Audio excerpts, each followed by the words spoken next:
This episode is not sponsored, but we encourage you to help support the small businesses, charities, and organisations that we mention.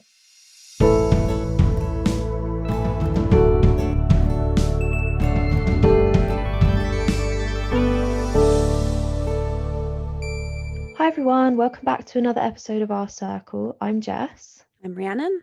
And today I wanted to talk about alcohol.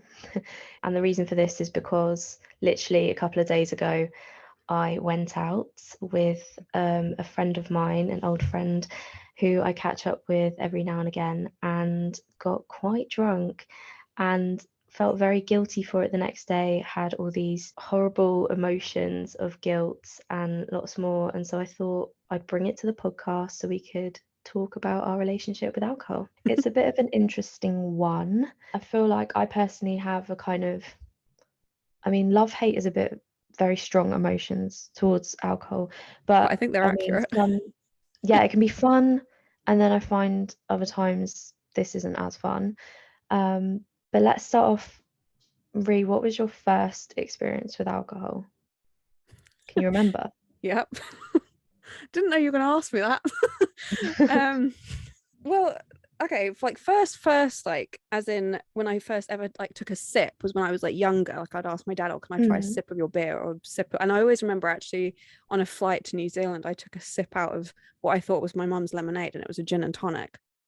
And what, as in she told you it was lemonade? No, she didn't know. Like I just took right. I was so, you know how kids are, like Mila does it as well, like she'll take your food, right? Or like your drink. So I was like, that seems like it should be for me. So I took a sip and I was like oh, this is bitter. But I remember I liked the taste, and I remembered that taste for so many years because I remember when I got older and I said, what does gin and tonic taste like? And my mum was like, oh, I'll make you one. This is when I'm of the legal age. And she gave it to me. I went, oh my God, I knew what I had. That was what I had on the plane when I was 5. But first, like drinking, I was still underage. I was like 13. Right. And to be fair, I was at home. I don't know why that's to be fair, but right. I was drinking like wine near Christmas time with my mum, and I had a bad reaction to it. I won't say what happened, but that was like my first experience. And then after that, it was when I was like 14 or 15 at house parties with friends at school.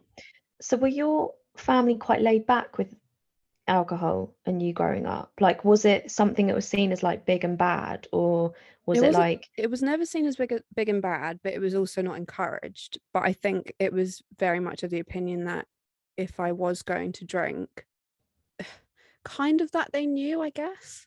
So I remember going to a party, and my mum had spoke to another like a friend's mum, and she was like, I don't want them drinking, but I'd rather that we bought them the alcohol so we know what they're having. So they bought us like, I don't even remember what they're called. Oh, Bacardi Breezes, I think. Like the like orangey looking ones. It's like alcohol pops. Yeah. And then after that, like my boyfriend at the time used to always buy me drinks to take to parties and stuff. And other people would all I never ever bought alcohol until I got to 18. Yeah, and this I bought blows it myself. my mind. Like I never, like everyone just used to always buy it for me or give me alcohol. Sounds bad, doesn't it? Well, it's just strange to me because like, so I didn't start drinking. My parents would give me sips of stuff growing up, like you said, yours did. But I didn't start going to parties and drinking until I was probably about 16. Right. And I felt late doing that. Right. Like, Well, I mean, by the like... way, I just want to put out that I'm not condoning what I did. Like for anyone No, but like listening and thinking, wow, normal. you were young. No, but that felt kind of normal. I don't know if that... what was the culture like at your school? Because I felt like at my school people were meeting up maybe in parks or like open places and going and drinking, or they would have like house parties. There was like house parties every weekend. And I honestly, I don't know what, because we're not the younger generation, so I don't know what it's like now, but I really do wonder if it was a case of the times. Okay. Meaning like, so social media wasn't a thing. when we were teenagers. Like the most we had really was like Bebo and Facebook, and even that, it was like at a push to be using that. Like it wasn't like an everyday thing the way that we use social media now. So the way that we got our information about sex, about alcohol and everything was literally through like word of mouth, if that makes sense. So like you would hear what the older years above us were doing, and so Right. that was almost like insinuated that's what you're meant to do, or like that's what happens. So when house parties and drinking happen, we're like, right, well, that's what we've got to do now, because that's what you do at this age, or that's what the other teenagers are doing. Right. And maybe because of things like American Pie, I guess, maybe like films like that. But when I Yeah. think, it annoys me though, because when I think back to that age, I'm like, why the fuck was I doing that? For what? Like, I just don't understand, because by the time I got to 18, I was so over drinking. But then maybe that is a good thing. I don't know. Cut it out your system. I don't know. I feel like my relationship with alcohol has definitely been an on and off journey. But sorry, go ahead. What was your first? Yeah, I think when I was 16, we went to like our first house party that we were really invited to. That sounds really sad, but like we weren't really part of the popular kind of crowd. And so we had like a friend who was throwing a house party and she asked if we wanted to go. And I was like, yeah, but I was also kind of freaking out because I was like, oh, we don't do things like this. What? And then we ended up somehow getting some vodka. I can't remember if someone just managed, like they had a fake ID or had an older sibling or whatever, but we managed to get some vodka and then we got some lemonade or something like that to mix with it. And I'm pretty sure I shared that with one of my best friends at the time. I don't remember being like completely hammered. Like No. it was like a slight buzz, but I felt okay. But I felt like at those kind of parties, I don't think people really drank that much, but they might put it on a bit. Like, I think it was probably a mixture, because I remember there was definitely a fair share of people having to get their stomach pumped. oh my God, really? Yeah, yeah. But I think that was just people being absolutely ridiculous and just trying to down Right. everything. I don't know. I remember police turning up and me hiding behind the curtain. God, that's a story for another time.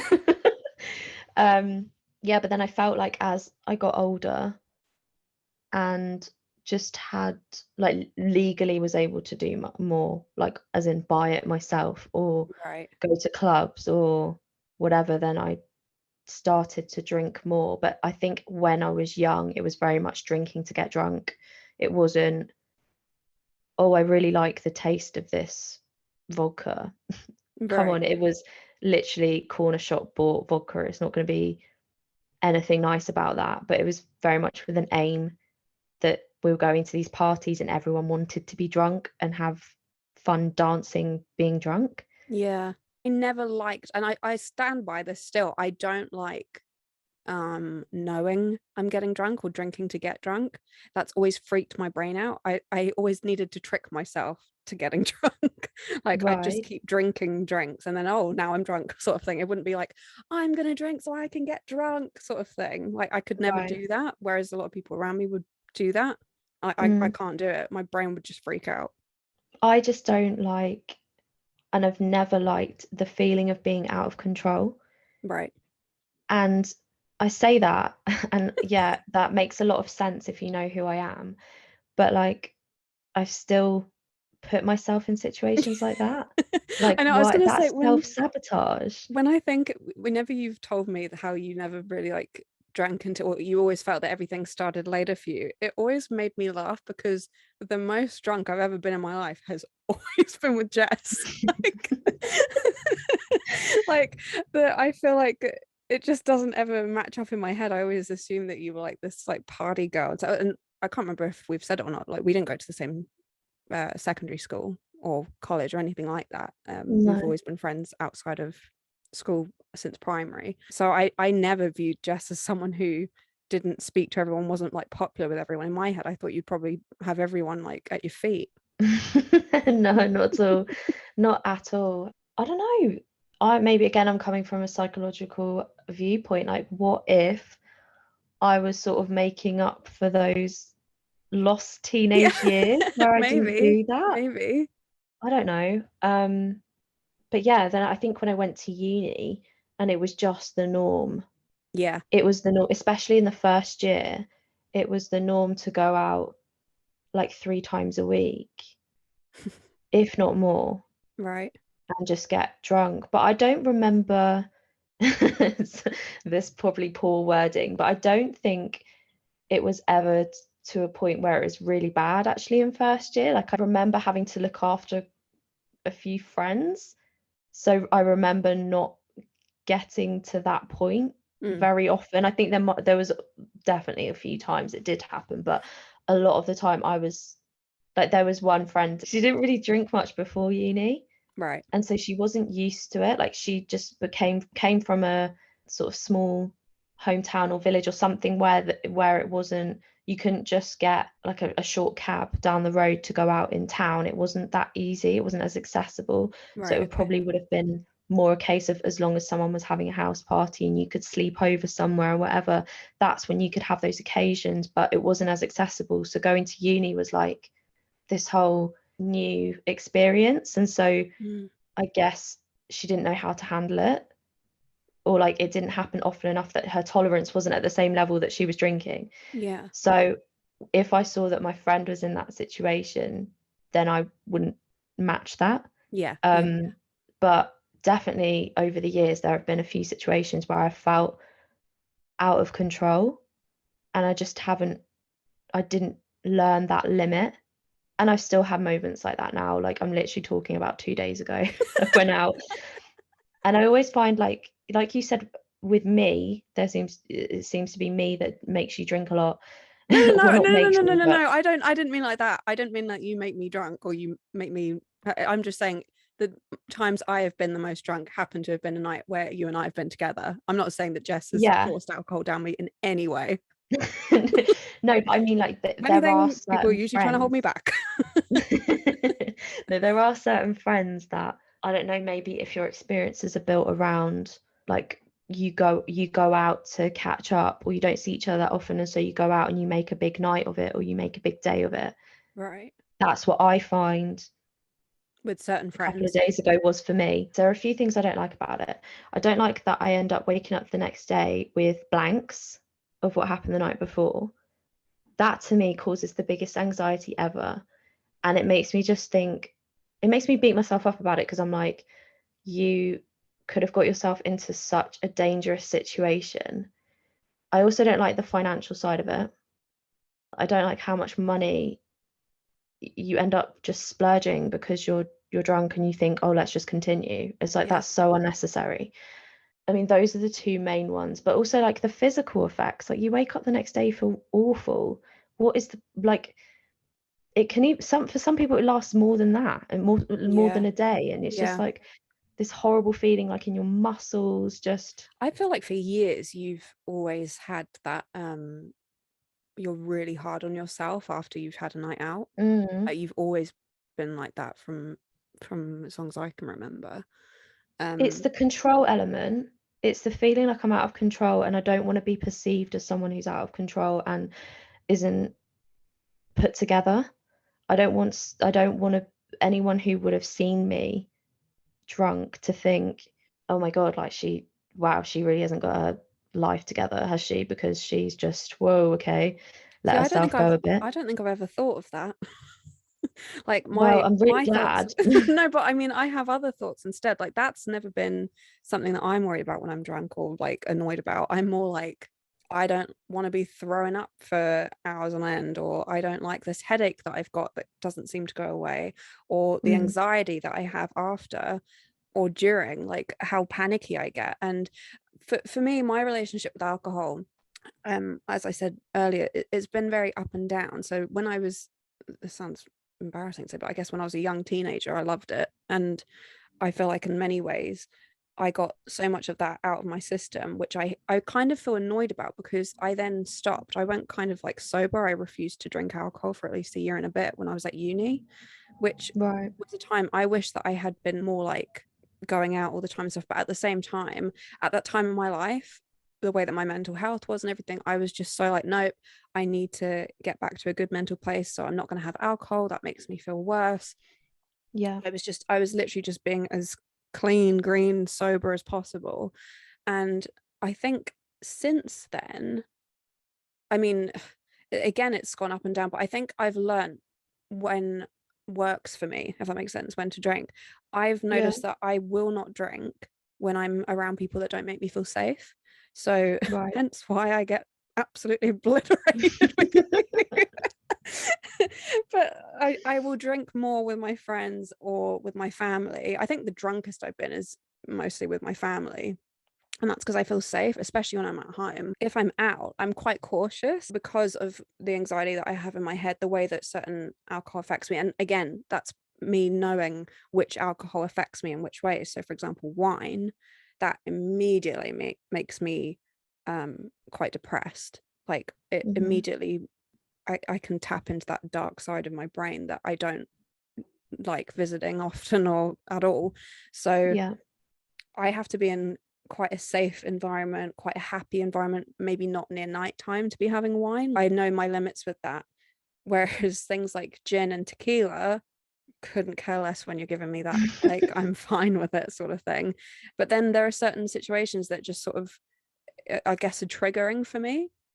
And I don't know if that's more a mental side of things or if it is literally like the alcohol affecting me, or maybe it's just a combination. But I think I've learned when works for me and when doesn't to drink. And I think there are times as well where my relationship with alcohol feels quite, I don't want to use the word toxic because it's not like I don't drink every day. I barely drink every week, but there are moments where I wish I did.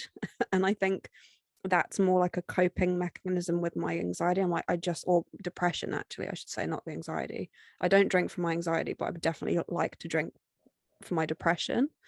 And Right. so I think I'm almost grateful for the anxiety in those moments because it stops me from drinking, which is Okay. quite a sad thing to sort of admit and say. But I think quite a lot of people can relate to that. If you suffer from depression, you often do things that either don't necessarily help or you think are masking that Yeah. that feeling. But I happen to have the other side of me that's terrified of so much, and it's like, no, don't drink. Like, you're not Well, going to I feel think good. that's You the might do. first time and probably the only time I will hear you say I'm grateful for the I know, anxiety. I know, right? But it's true.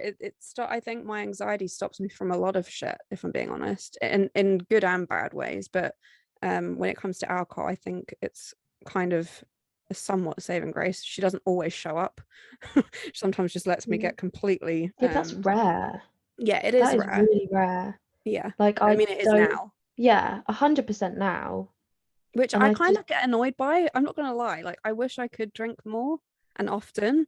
Like, I wish I was right. still like, I miss days of going out. I've been saying it to people recently. I miss being in clubs, I miss dancing and having a night out. So is Um, it, so you do enjoy the feeling of being a certain level of drunk? I like the nice medium between tipsy and trunk. I like that. Like Right. where you're a bit less inhibitions, but you're not completely gone. Yeah, so you're ready to get up and salsa dance with someone. Yes, yes. Right, Confidence okay. juice. Yeah, yes. Okay. Loudmouth soup, you know? Yeah. But I when it feel gets to the like, point where I'm how I was for my 25th, I have no memory of it, you know? Like that night. So for context, my friends threw me a surprise 25th birthday at Tequila Mockingbird. The name itself should be enough. Jess is currently holding her face. Like because I can everyone. join you on not remembering all of that. I just had Mila and thought I could drink margaritas. So after not And drinking for a year. yeah, and like I remember one of my friends said that there was no questioning whose birthday it was because everyone was on tequila. And like my family loves tequila. So it was just a night of tequila and I don't remember it. And that just, yeah. Yeah, I it's just not fun, is it? Like to not remember. There's nothing worse than someone being like, "Oh, do you remember what you did last night?" No, and I don't want to. No, I felt like as I've gotten older, and actually Joe works at a wine retailer, yeah. and so he can bring back wines and we'll drink maybe once or twice a week. We'll share a bottle, and that can even last over 2 days. Yeah. And we'll try something like a new wine that they brought into work or whatever. And that I really enjoy with dinner, like on a Friday night or something, to have a little bit of wine. But we're quite good in those situations because we're like, well, we are getting up early in the morning because we have a 2-year-old, Yeah. and there is just so much to do. Like if we've got plans and stuff like that the next day, like I like that because it's very, again, controlled. Controlled. I Yeah, know yeah, that I'm only going to have a couple of glasses max, and that's it. And again, it's not that feeling like I might find like I might feel like I have a slight buzz, but it's quite nice, and I know I can go to sleep, and it's not, and I've had loads of water, and it's not going to affect my sleep, because yeah. that's something that also happens if I have too much alcohol. I'll wake up multiple times in the night. I'll wake up really early, and I think that's something to do with your blood sugar levels, and that I'm really bad if I don't have enough sleep. So I think all that kind of combination of being hungover and all the horrible side effects you can get from drinking alcohol alongside being tired, it's just like, It's a so lot. it takes so much out of your body. I think especially as us being such anxious people, like having Mm, anxiety is just the not fun. worst. And you feel in that moment when you are anxious and hungover, you're like, when is this ever worth it? And I always I always play the blame game. I'm like, why did they make me drink? Or why did no one made me drink? I did it. Like Yeah, I like I I'm have always like, control of my body. yeah, but apparently not. So it's sort of, Yeah. it's that you get angry at yourself for it's mostly me just being angry at myself for the way I'm feeling the next day. In the moment, or in hindsight, looking back, I'm like, no, I had a good time. Like I had fun. It's Yeah. okay. Like, and I'm allowed I that. think I that's deserve it. And I'm not a nasty person for drinking or, any of those things. exactly. And I think this again reminds me of a previous episode of when we were speaking to Sam, the vegan chef.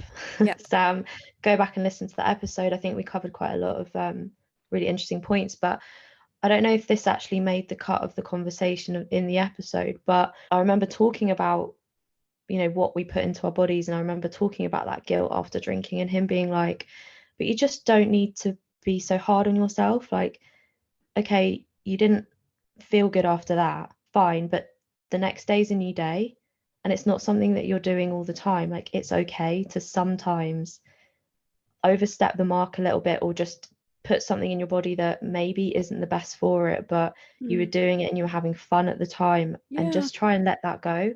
And I think that that's my only issue with alcohol, is that if the quantity is too much, then the consequences are also too much for Yeah. me to Yeah. be Yeah. able to Yeah. handle. Everything. What's that? Every action has an equal reaction. I like that.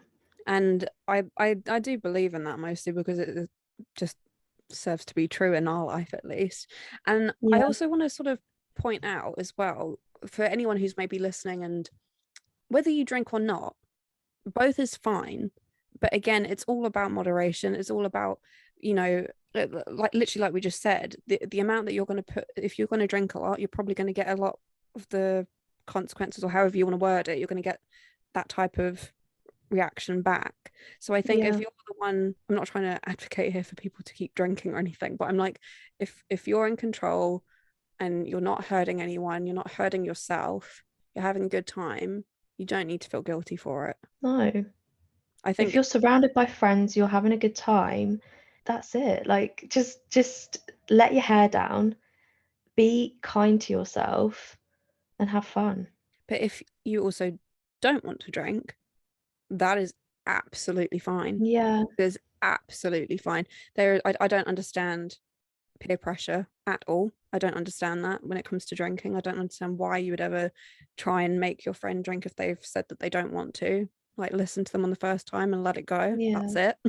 Nothing Yeah. more to it. Yeah, I think alcohol is quite a strange one, isn't it? Because it does affect relationships in many ways. I don't know if that's the point or purpose of this conversation, us going into relationships, because I think we've witnessed, different ways alcohol can affect relationships and friendships and stuff. But I think for us personally, it's a control thing and moderation. So us and learning how to forgive ourselves for having fun, Yeah. which sounds sad because I don't like, and I don't really try and feel this way much, but I guess I'm not doing it that much either. Like, I'm not going out all the time anymore, and I'm not drinking every weekend or anything like that. But I don't want to have to feel angry at myself after having fun, just because I'm feeling bad. It's like, Ree, you're gonna have a headache today. That's okay. You can take some painkillers, you can sleep it off, Yeah, it's not permanent. It's No. gonna, yeah, your body will get over it. But yeah, let us know what your experiences were, your first experiences were with alcohol, only if you're comfortable to share with us. I can share. Because Shall I share at least like I'll share one embarrassing story because I feel like I've got a plethora of them, and I feel like listeners probably deserve something funny to yeah, end the if day. you set the ball rolling, then I think our listeners will maybe comment and tell us about theirs as well. So, Right. Okay. I'm gonna go with the story from when I think we got into, was it when we got into uni? It was the summer where everyone was going to be going off to uni. So I was having everyone over to mine for drinks in my back garden. The last people there were Jess and I and Soph. Soph didn't drink. You and I were drinking. And mhm. I ended up topless, throwing up all over myself, and my dad having to carry me into the bathroom. And I'm saying, shh, don't tell my dad. And he's like, Rhiannon, I'm holding you. Um, so yeah, I've had a lot of experiences like that. So if anyone wants to try and top that, go for it. Right, so we're going to finish today's episode as we always do with the dedication. So our dedication for this episode is going to Nina's Flowers, who we have mentioned before. It's my mum's floristry business. And the reason for that is because it's 1 week until Mother's Day. So use this as your reminder. If you haven't planned to get your mum anything just yet, but you'd like something that's quite personal and handmade, you're also supporting a local business, then please do consider Nina's Flowers. I am quite biased, but I know Ree is a customer. I'm biased too, if I'm being honest, but I completely think that anyone would love receiving something from Nina's Flowers. But also, it's worth noting that this Mother's Day, 50% of the proceeds are going towards the Ukraine. Is it the refugees or is it? It's a Ukrainian-based charity called the Leleka Foundation. And essentially, what they do is get medical supplies directly to the Ukrainian soldiers and civilians who are also being shelled and targeted by the Russians during this invasion.